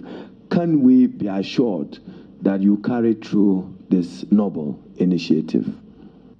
Mr. Chairman, governance is a continuance.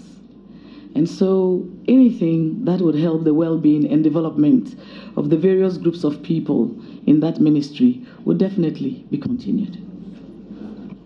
When was the last time you spoke to your mother? Is that an issue? Sorry, please ignore that.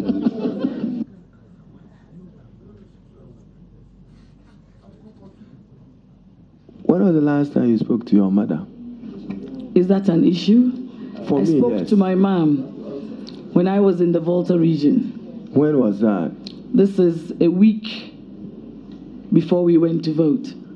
A week before voting? Yes. When the last time you spoke to your mother? Yes. For the record? Yes. Thank you.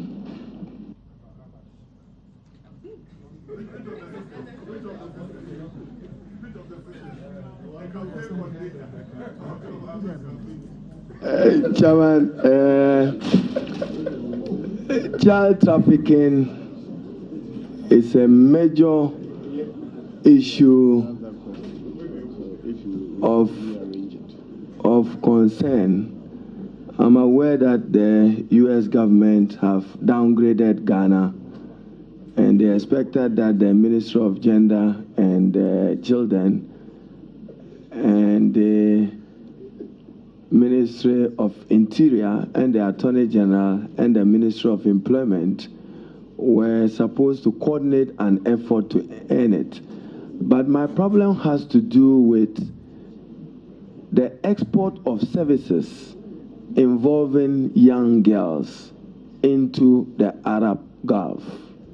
What will you do to arrest the growing phenomena which allows for continuous abuses and very inhumane and undignified treatment to Ghanaian girls who get exported there? Thank you. Thank you, Mr. Chairman. I'm not aware that Ghana has been downgraded. From the notes, I was informed that we were on Tier 2 and we had to meet certain conditions. And some of those conditions were that we should provide a fund for victims of human trafficking. And so we spoke to the Ministry of Finance, and they have agreed to put that in the budget. The other condition was that there should be a shelter for the adult victims. We also went to the Ministry of Works and Housing, and we were able to find a bungalow for them. The other condition was to ensure that we have vehicles for the anti-human trafficking division of the police unit, and we were able to do that and to ensure that the report was delivered. And so the report was delivered on the 15th of January. I personally spoke to the officer who handles the human trafficking issue at the U.S. Embassy and met with the ambassador. So I am not aware that we've been downgraded. To contrarily, we have actually been able to meet some of these conditions. In terms of that area, the conditions were not met before the year ended 2016. The conditions were met in January, but we spoke to the ambassador and they are looking at it. The report was presented on the 15th of January, and those conditions were met.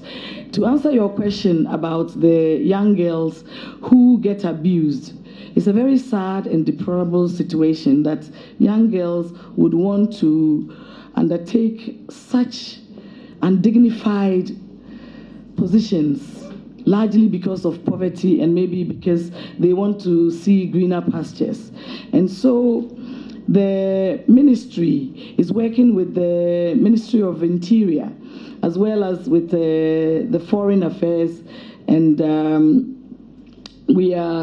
there is a roundtable discussion, an interministerial task force, so to speak, to have discussions on how we can better regulate the unscrupulous people who are involved in trafficking these young girls. There is an international trafficking issue and an internal one, a national one, where young girls are trafficked. Some of them are the Kayayei girls that you see. And those who have gone to Kuwait, they also don't register with the embassies. So the embassy doesn't have a database of all of those girls. It's only when they get into trouble that they start to cry. So we've agreed that we will organize sensitization, organize the ability to have even training on culture of where they are going, and to understand that if we're able to provide work for them in Ghana, they might not need to leave. And that when you get to the embassy out there, you should report and register with the embassy so that we can track you.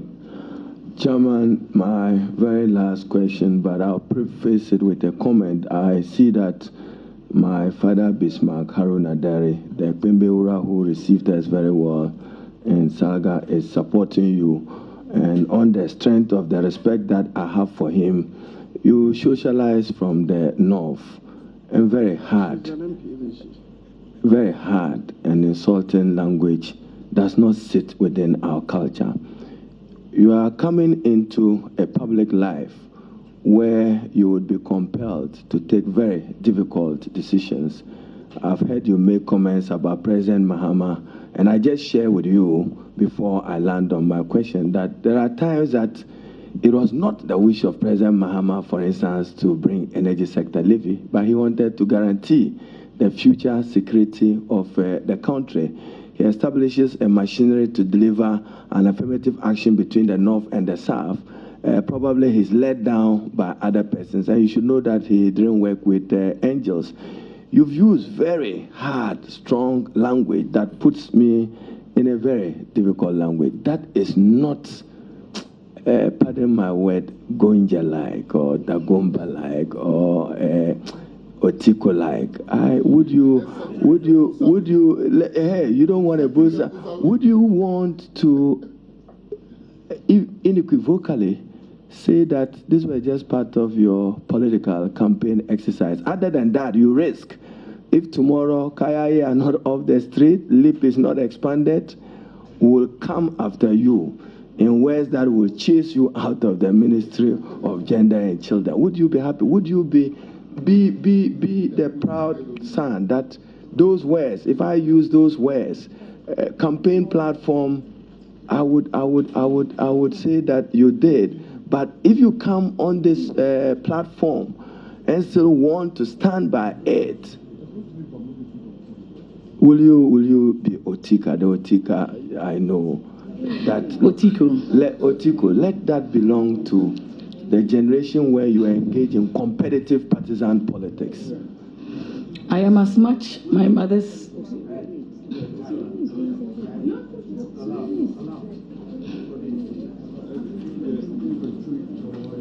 May I, Mr. Chairman, I am as much my mother's child as my father's child. Destiny calls, and the development of Mother Ghana is very serious. People have died for this country, and we, at this time, must work and continue from where they left off. And so for me, the president must be like Caesar's wife. And the issue of SADA affected me personally and the people of the North. And if you look at the results, it's indicative of how the people of the North felt. It is no excuse to say that other people let him down, because he is the president of Mother Ghana, or he was the president. At times I felt that he was the emperor without clothes, and there was the need to draw his attention. It was not just political talk. Governance affects the lives of all of us. Was that the best way to draw his attention? Chairman. Mr. Chairman. Sorry. Your reference to emperor without clothes, you're using as a figure of speech, right? Yes, Mr. Chairman. Chairman, those words, help yourself. How does it help you? And Chairman, this is my last comment, and I'm strong on it. I'm just saying that as president, as minister, maybe, Chairman, I know you want time. I'll give you an example. Minister for Employment and Labor.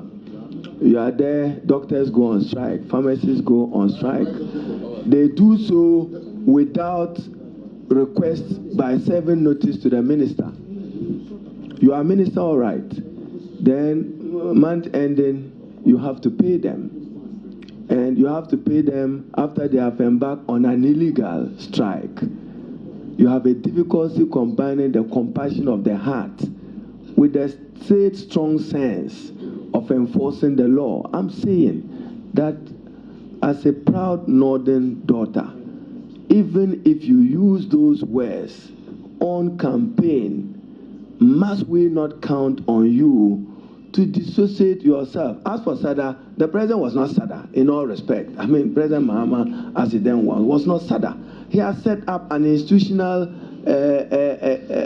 organ to deal with what he believed in was an underdevelopment gap between the North and the South, which I believe still exists.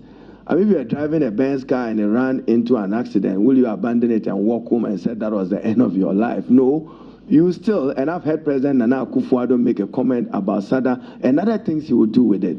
I'm just saying, on political platform, we all do. won't you dissociate yourself from those strong words? If you are unable, stand by it. Mr. Chairman, Ghana is going to be 60 on the 6th of March.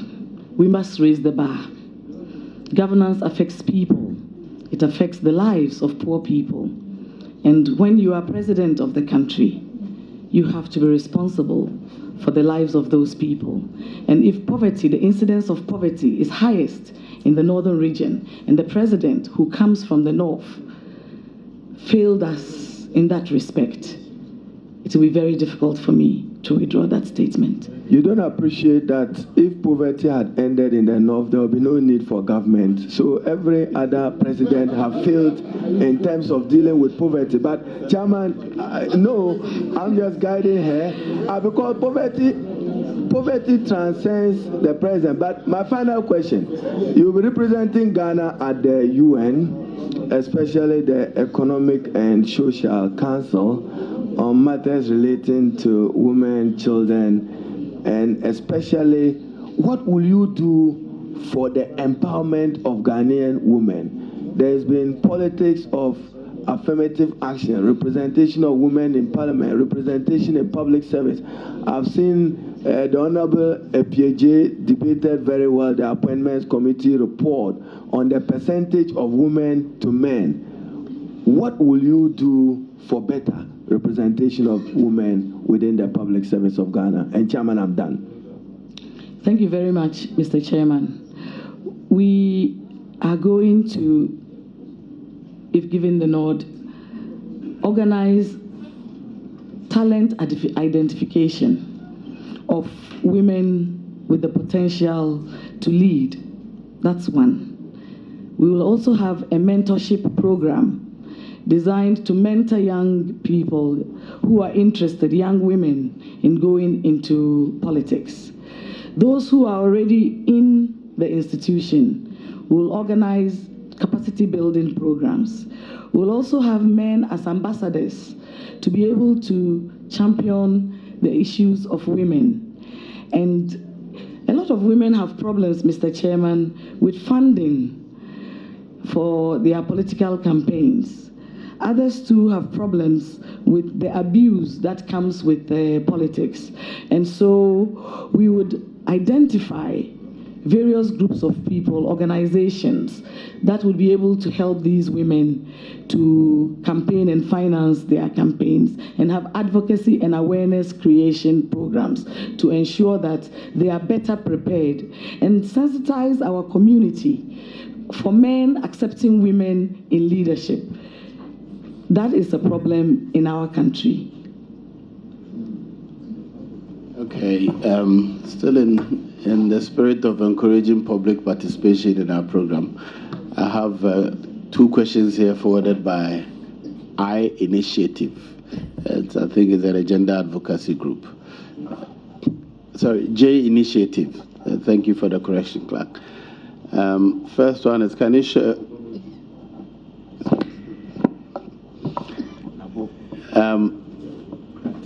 They want you to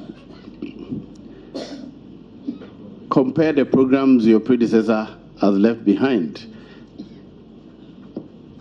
with what you plan to do, how you hope to work with the strategic plan in promoting the government's change agenda, since change can be transformative if it fits into a bigger framework.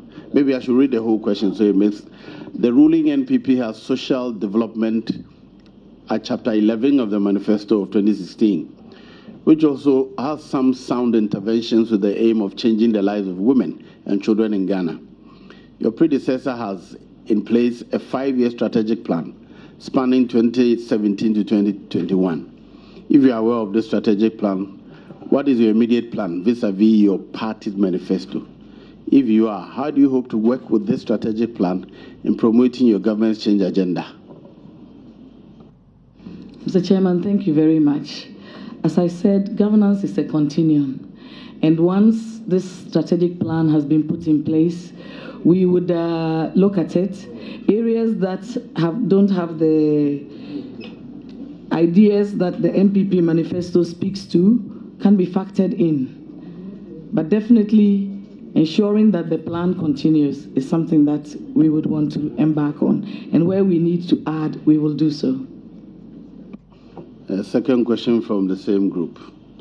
Can you share with us your immediate plan to bridge the gender inequality gap at the lower level, since that is still a challenge in the country? I see myself as a grassroots woman. I kept saying that I'm not a politician. I lived mobilization at the grassroots in Tumu and in Wa. And the development of the grassroots woman